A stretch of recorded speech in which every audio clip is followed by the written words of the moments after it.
Selamat malam, salam sejahtera. Isu yang masih hangat berlegar dalam masyarakat kita pada hari ini ialah tentang rasuah dan juga pecah amanah.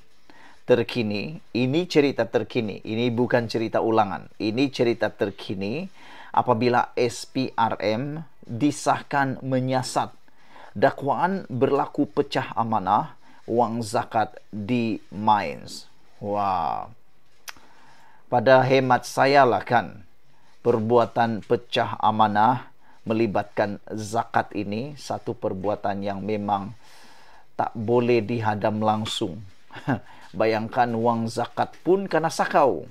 Kalau benar-benar siasatan ini mendapati wujudnya geng-geng sakau yang mengambil atau menyalahguna wang zakat ini, saya fikir ini sesuatu yang paling besar yang tak boleh diterima oleh rakyat Malaysia.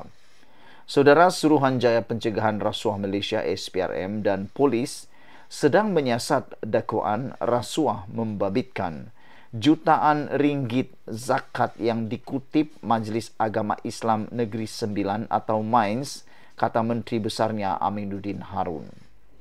Wow, ini memang luar biasa.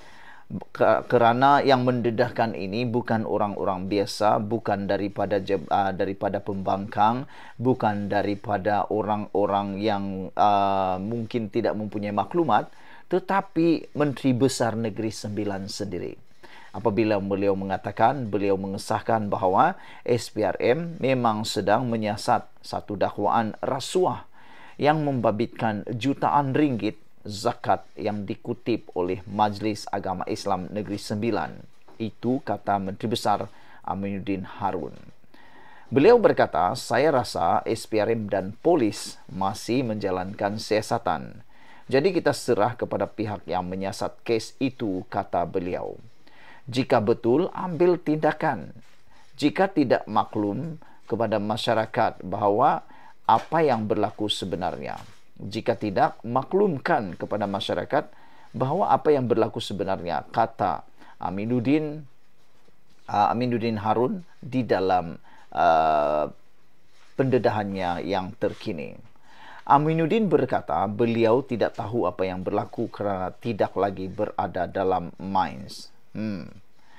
Terdahulu tular di media sosial dakwaan pecah amanah mengaitkan beberapa pegawai Mainz membabitkan jutaan ringgit kutipan zakat. SPRM dilaporkan sudah menerima maklumat berhubung dakwaan itu, tetapi tiada tangkapan dibuat sehingga kini. Saudara-saudara sekalian, kita harap apapun yang berlaku, kita mahu supaya SPRM telus dan cekap melaksanakan tanggungjawab. Apalagi ia melibatkan wang zakat negara.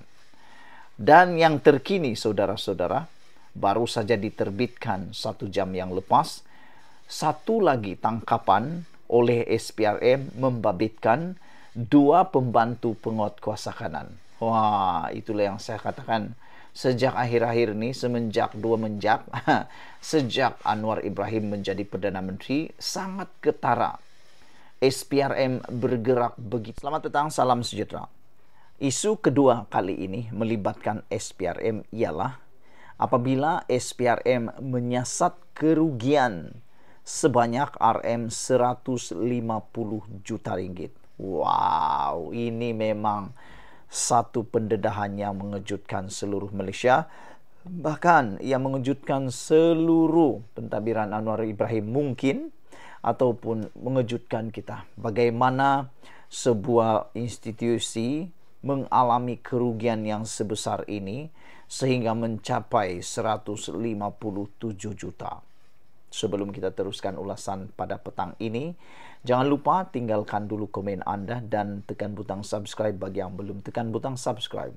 Tekan butang subscribe itu percuma dan dapat membantu saya untuk mengembangkan channel kita ini. Saudara-saudara sekalian, SPRM hari ini menyiasat kerugian RM157 juta yang dimiliki atau daripada UiTM Holdings Ini bukan satu jumlah yang kecil, ini satu jumlah yang memang melampau bagi saya dan amat mengejutkan kita.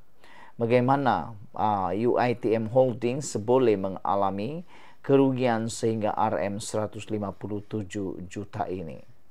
SPRM sedang menyiasat Universiti Teknologi Marah atau UiTM Holdings Strand Berhad berhubung dakwaan ketidakcekapan dan ketirisan dalam pengurusannya sehingga membawa kepada kerugian RM 157 juta selama 4 tahun.